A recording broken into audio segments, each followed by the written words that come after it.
नमस्कार दोस्तों, मैं हूं दीपक सिंह कुशवाहा यानी डीएस के। नए साल के इस पहले वीडियो में आपका स्वागत है। मैं यहाँ बात करने वाला हूँ film the accidental prime minister के ट्रेलर की। अच्छा, एक्सीडेंटल प्राइम मिनिस्टर से याद आया, एक्सीडेंटली बहुत सारे लोग बहुत कुछ बन जाते हैं। जैसे कि अभी द एक्सीडेंटल विनर बन गई हैं दीपिका कक्कर बिग बॉस की। किसी ने सोचा नहीं था, but she became an accidental winner of big boss 12। वैसे बिग बॉस 12 खत्म हो चुका है। अभी श्रीचंद ने ही दो एक दिन पहले इंटरव्यू में अपना बोला कि जिंदगी आगे बढ़ती रहती तो हमें भी आगे बढ़ना चाहिए। तो हम भी बिग बॉस से आगे बढ़ते हैं। मैं आज बात करने वाला हूं द एक्सीडेंटल प्राइम मिनिस्टर और इससे जुड़ी कंट्रोवर्सीज भर भर कर आ रही हैं। न सिर्फ द एक्सीडेंटल प्राइम मिनिस्टर, बल्कि इस महीने यानी कि जनवरी के महीने में दो फिल्में ऐसी और आएंगी जो कि एंटी नेशनल एलिमेंट्स के, जेएनयू ब्रिगेड के, टुकड़े टुकड़े ब्रिगेड के गुर्दे छील देगी। उरी द सर्जिकल स्ट्राइक और Manikarnika the queen of Jhansi, ये दोनों फिल्में सारे ही एंटी नेशनल एलिमेंट्स के गुर्दे तार तार कर देंगी। जी हाँ, मैं बात कर रहा हूं एक्सीडेंटल प्राइम मिनिस्टर, ये जो मूवी आने वाली है जिसमें कि अनुपम खेर साहब बने हैं, मनमोहन सिंह। इस फिल्म का जैसे ही ट्रेलर आया है तभी से पूरी कांग्रेस और तमाम कांग्रेस के जो सपोर्टर्स हैं सबके गुर्दे छिल गए हैं। ये वही कांग्रेस पार्टी है जो पिछले साल पद्मावत मूवी जब करणी सेना के लोग प्रोटेस्ट कर रहे थे, यही कांग्रेस के लोग कह रहे थे भैया ये तो फ्रीडम ऑफ एक्सप्रेशन का मामला, भाई फ्रीडम ऑफ स्पीच का मामला है। फिल्में कला ये अभिव्यक्ति का साधन होती है। भाई बीजेपी सरकार कितनी गिर गई है बताओ, करणी सेना के लोगों का उपद्रव शांत नहीं कर पा रही है, पिक्चर से क्या लड़ाई है। अब आज वही कांग्रेस के वही लोग जो पद्मावत का विरोध करने वाले लोगों के खिलाफ बोल रहे थे कि भाई पिक्चर को टारगेट मत करो, अब कांग्रेस के कई लोग पिक्चर को टारगेट कर रहे हैं। क्यों? क्योंकि इस फिल्म में वही दिखाया गया है जो कि सच है, और सच ये है कि मनमोहन सिंह सिर्फ एक कठपुतली थे, और वो कठपुतली किसके इशारों पर चलती है ये सब कुछ इस फिल्म के ट्रेलर में दिखाया गया है। इस ट्रेलर की बात करते हैं। इस ट्रेलर में हमें मनमोहन सिंह के किरदार में दिखाई दे रहे हैं अनुपम खेर साहब, जो कि जबरदस्त तरीके से जच रहे हैं। इस फिल्म को फ्लैशबैक में एक वॉइस ओवर के थ्रू दिखाया जाएगा, जो कि वॉइस ओवर दिया है अक्षय खन्ना ने, जो कि मनमोहन सिंह के जो मीडिया मैनेजर थे मिस्टर संजय बारू, उनका किरदार निभा रहे हैं। काफी दिलचस्प किरदार है उनका। ये फिल्म 11 जनवरी को रिलीज होगी, और इस फिल्म का जब ट्रेलर आया इतनी कंट्रोवर्सी क्रिएट हुई है, कई लोगों के गुर्दे छिल गए हैं। जहां जहां पर भी इंडिया में कांग्रेस की सरकार है, जिन राज्यों में, वहां की सरकारों ने मन बना लिया है कि इस फिल्म को हम तो भैया बैन करेंगे। अच्छा, ये जो मूवी है द एक्सीडेंटल प्राइम मिनिस्टर, ये कोई पहली मूवी नहीं है जिससे कांग्रेस पार्टी के गुर्दे छिल गए हों। अभी बीते दिनों आई थी इंदु सरकार, उस फिल्म के पीछे भी कांग्रेस पार्टी और कई लोग पड़ गए थे कि भाई पिक्चर को बैन करो। लेकिन पद्मावत के टाइम पर ये कांग्रेस बड़ा ढिंडोरा पीट रही थी कि बॉलीवुड को फिल्मों को टारगेट नहीं करना चाहिए।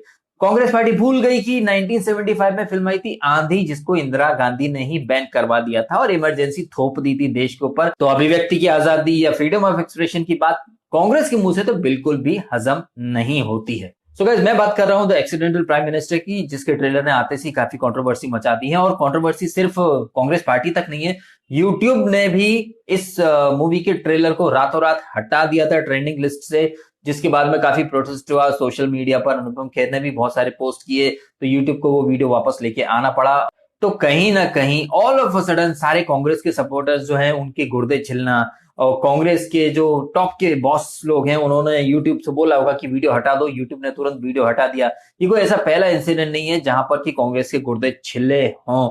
इस पूरे साल ऐसा ही देखने को मिलेगा। 11 जनवरी को ये मूवी रिलीज होगी, इसके साथ एक और मूवी रिलीज होगी उरी द सर्जिकल स्ट्राइक। उसमें जिस तरह से सर्जिकल स्ट्राइक को अंजाम किस तरह दिया गया, कैसी जांबाजी दिखाई गई, मोदी जी ने किस तरह से निर्णय लिया, अजीत डोभाल का कैरेक्टर किस तरह से इस पूरी सर्जिकल स्ट्राइक की निगरानी कर रहा था। सर्जिकल स्ट्राइक के ऊपर कई लोगों ने सबूत मांगे थे। तो 11 जनवरी का दिन ना नेशनल गुर्दा छीलो दिवस हो जाना चाहिए, क्योंकि एक तरफ द एक्सीडेंटल प्राइम मिनिस्टर, एक तरफ Uri the surgical strike, and इसी महीने में 26 जनवरी को आएगी मणिकर्णिका। तो ये जो पूरा महीना है ना, जितने भी एंटी नेशनल एलिमेंट्स हैं, चाहे वो जेएनयू वाले हों, चाहे महाठगबंधन के जितने भी जूते चाटने वाले नेता हों, उन सबके गुर्दे तिलमिला जाएंगे इस पूरे महीने में।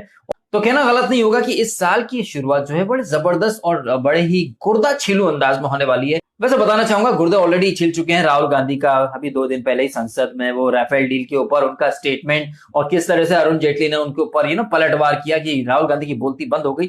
अंदर जब स्पीकर साहिबा ने बोला कि ये जो आप ऑडियो प्ले करना चाहते हैं इसकी सच्चाई कितनी है, ये आप लिखित में दो, लिखित में नहीं दिया, चुपचाप मुंह पर दही जमा कर बैठ गए, बाहर आकर बहुत बातें करते राहुल गांधी। तो साल की शुरुआत में ही कांग्रेस एंड राहुल गांधी जो हैं इनके तो गुर्दे ऑलरेडी छिल चुके हैं। बची खुची जो कसर है वो इस film the accidental prime minister में जिस तरह से राहुल गांधी, सोनिया गांधी, प्रियंका गांधी का वर्चस्व दिखाया गया है और मनमोहन सिंह कैसे कठपुतली की तरह उनके इशारे पर नाच रहे हैं, ये सब कुछ फैक्ट है। ये सब कुछ हम पिछले कई सालों से देख रहे हैं। तो इस फिल्म में ऐसा कुछ भी नहीं है जिसके ऊपर कंट्रोवर्सी होनी चाहिए। लेकिन कांग्रेस पार्टी जो बड़ी बड़ी बातें करती है, freedom of expression, freedom of speech की, दूसरों को बहुत ज्ञान देते हैं कि भाई बॉलीवुड है, फिल्म है, टारगेट मत करो, लेकिन जब खुद के ऊपर आती है तो कांग्रेस के गुर्दे सबसे पहले छिलते हैं। चाहे वो आंधी पिक्चर रही हो, चाहे वो हिंदू सरकार रही हो, चाहे वो अब ये film. Like for an example, Punjab की कैप्टन अमरिंदर सिंह सरकार ने तो ऑलरेडी मन बना रखा है कि हम द एक्सीडेंटल प्राइम मिनिस्टर को रिलीज नहीं होने देंगे। ये तो आने वाले समय की बात है कि फिल्म रिलीज होती है या नहीं होती है, लेकिन कंट्रोवर्सीज ने इस फिल्म को जबरदस्त एक पब्लिसिटी तो दे दी है। सो गाइस, मेरा सवाल आपसे बस इतना सा है, आपने इस फिल्म का ट्रेलर देखा, आपको इस फिल्म का ट्रेलर कैसा लगा? क्या आपको नहीं लगा कि इस फिल्म में जो कहानी बताई जा रही है वो एक तरह से सच है? क्योंकि ऐसी खबरें, ऐसे न्यूज हमने खुद ने देखे टीवी पर। जो ऑर्डिनेंस मनमोहन सरकार ने पास किया था उसको राहुल गांधी ने फाड़ के फेंक दिया था।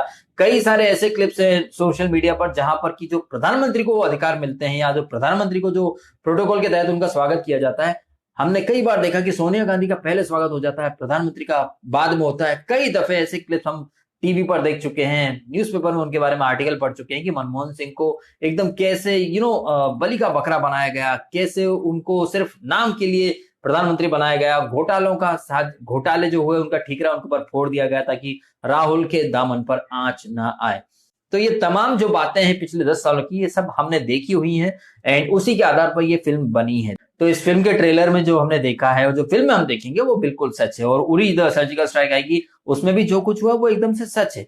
तो मुझे समझ में नहीं आ रहा कि कांग्रेस सच क्यों नहीं बर्दाश्त कर पाती है। आपके क्या ओपिनियन है इस बारे में? एंड जिस तरह से इस पूरे महीने एंटी नेशनल एलिमेंट्स के गुर्दे छिलने वाली फिल्में आने वाली हैं, तो आपका उसके बारे में क्या कहना है? जरूर कमेंट कीजिएगा अपने। एंड वीडियो आपको अच्छा लगे तो लाइक करें, शेयर करें और सब्सक्राइब करें डीएसके रॉक्स को। एंड आपने समय निकाला, वीडियो देखा, आपका बहुत बहुत धन्यवाद।